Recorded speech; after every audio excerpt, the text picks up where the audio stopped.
여러분 안녕하십니까? 계속해서 대구 경북권 소식을 전해드리겠습니다. 대구와 경북에 연일 이어지던 폭염의 기세가 한풀 꺾였습니다. 오늘 낮 최고기온은 경주 34.6도, 영천 33.7도, 대구 33.5도, 영덕 33.3도로 어제보다 2도가량 낮았습니다. 이에 따라 대구 경북에 내린 폭염특보도 오늘 오후 6시 모두 해제됩니다. 대구기상지청은 내일 낮 최고기온은 대구 31도를 기록하겠고 모레는 비가 오면서 대구의 낮 최고기온이 27도에 머무는 등 기온이 더 떨어질 것으로 내다봤습니다. 경상북도 소방본부는 오후 시간에 폭염 환자가 집중 발생하고 있다며 각별한 주의를 당부했습니다. 도 소방본부에 따르면 지난 6월 1일부터 이달 4일까지 폭염에 따른 119 구급대 출동은 모두 35건으로 지난해 9건보다 3배 이상 증가했습니다. 특히 폭염 환자 발생 시간대는 낮 12시부터 오후 6시까지 23건이 발생해 대부분을 차지했습니다. 여름 휴가철을 맞아 해외여행을 갔다가 물건 사서 오시는 분들 많으신데 각별히 주의하셔야겠습니다. 대구세관이 면세 범위를 초과하거나 반입 금지 품목을 갖고 들어오는 행위를 집중 단속하고 있습니다. 윤태호 기자가 현장 취재했습니다. 대구국제공항 입국 심사장 50대 남성이 세관에 적발됐습니다. 반입이 금지된 빙편이라는 성분이 들어있는 중국 약을 가지고 들어오다가 적발된 겁니다.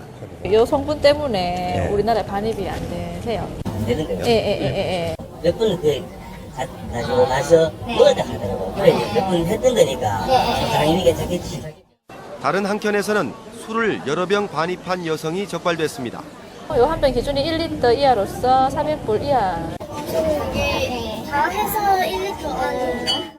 휴가철을 맞아 외국을 갔다가 반입 금지 품목을 가지고 오거나 면세품 한도 600달러를 초과해 세관에 적발되는 일이 잇따르고 있습니다. 한 해 적발 건수가 평균 1000여 건에 이르다 보니 세관 유치품 창고는 압수품으로 가득 찼습니다. 유명 상표를 부착해서 만든 시계와 옷 등 중국산 짝퉁 제품이 가장 많고 술이나 의약품도 눈에 띕니다. 탄피로 만든 모형물이나 1m가 넘는 대형 도검 등 특이한 물품도 있습니다.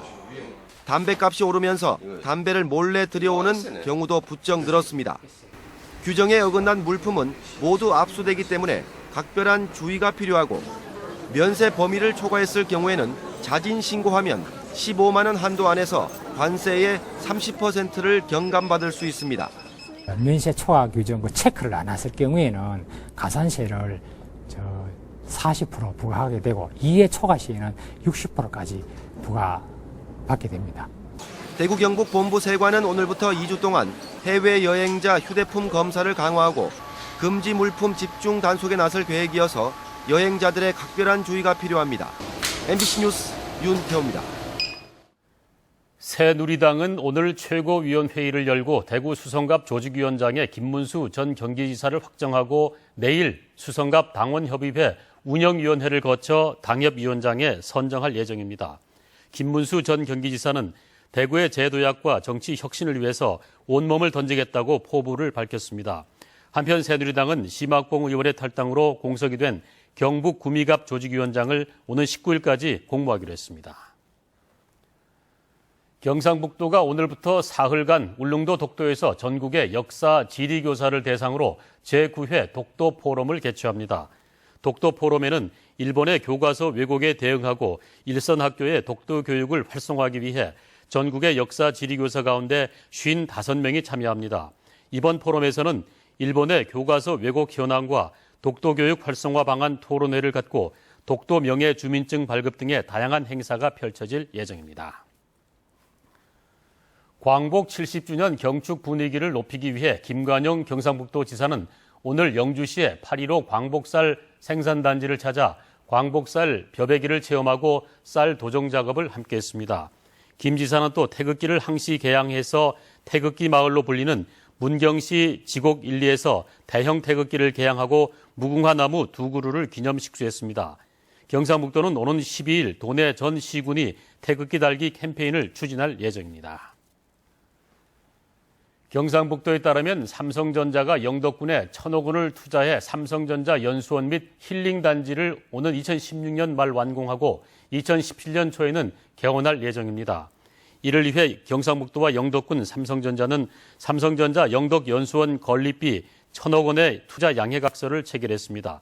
삼성전자 연수원이 들어서면 연간 2만 명 이상의 삼성 임직원, 가족 등이 영덕을 방문해 지역경제 활성화에 큰 도움을 줄 것으로 기대를 모으고 있습니다. 광복 70주년을 맞아 대구에도 평화의 소녀상이 건립됩니다. 대구 평화의 소녀상 시민추진위원회는 오는 15일 오후 3시 대구 남구 대구여자상업고등학교 공원에서 평화의 소녀상 제막식을 엽니다.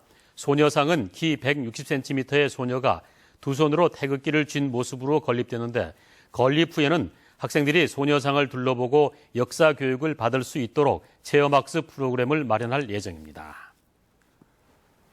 프로야구 삼성 라이온즈가 지난 8일 넥센과의 맞대결이 비로 취소되면서 잔여 경기 일정 소화를 위해 새롭게 정해진 규정에 따라 올 시즌 처음으로 월요일인 오늘 저녁 6시 30분 경기를 치릅니다. 삼성은 오늘 경기로 어제 일요일 경기부터 이번 주 일요일까지 대구에서 시작해 잠실과 광주, 포항으로 이어지는 8연전을 펼쳐야 합니다. 지난주 의식을 회복한 상주 농약사이다 사건의 새 피해자 진술이 경찰 수사 결과와 배치된다는 최근 언론 보도를 경찰이 반박했습니다. 상주경찰서는 의식을 회복한 피해 할머니의 진술이 경찰의 일부 참고인 진술과 엇갈리지만 피의자인 박 할머니의 진술이 일관성이 없이 번복되었다는 경찰의 당초 수사 결과에 영향을 미치는 것은 아니라고 주장했습니다. 특히 사건 당일 행적과 관련해 박 할머니의 무죄 주장을 입증할 증거나 진술은 드러난 것이 없다고 덧붙였습니다. 대구 달성경찰서는 지난달 23일 아침 8시쯤 대구시 달성군 옥포파출소 맞은편 도로에서 400m가량 상향등을 켜고 54살 김모 씨 차량을 뒤쫓고 갑자기 끼어들어 급정거하는 등 협박을 한 혐의로 39살 구 모 씨를 불구속 입건했습니다. 경찰 조사 결과 구 씨는 차선을 바꾸던 김 씨의 차량이 진로를 방해했다며 앙심을 품고 보복 운전을 한 것으로 드러났습니다. 대구시는 국제공항 활성화를 위해서 지난 2010년부터 시작된 국제선 이용객의 주차료 감면 정책을 연장하지 않고 폐지하기로 했습니다. 지난달까지는 국제선 출발 도착 탑승권을 가지고 있던 이용객에게는 최대 4일 동안 주차료를 무료로 해주는 혜택이 주어졌습니다. 지금까지 대구 경북권 소식을 전해드렸습니다.